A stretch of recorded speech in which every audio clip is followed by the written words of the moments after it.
Today I'm going to talk a little bit about restricted stock. What is it? It's stock in a corporation. Restricted means that it's not transferable, and usually that it's subject to vesting. That's why it's called restricted stock. There are also some tax benefits because it's subject to vesting over time. So for example, an employee can file what's known as an 83B election with the Internal Revenue Service. The 83B election is basically saying, IRS, tax me today on the value of the stock that this company has given me, rather than in the future as that stock vests.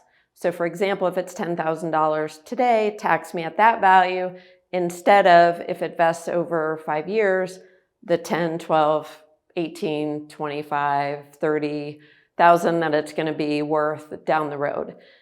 Now, think of whenever an employee has a withholding, you have an withholding obligation as an employer when the employee has to pay taxes on something.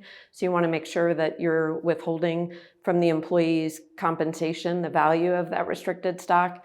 And whenever the employee has ordinary income on a grant, the company gets a corresponding deduction. Now, restricted stock typically provides for all the rights of a shareholder that we talked about in part 2 of our series. So you want to think about that. And employees who get stock need to sign all of the typical agreements of the company. And you also need to think about tax consequences down the road for that employee, given that they're true owners. They're true owners regardless of whether or not they have vested. So remember that. Thank you very much.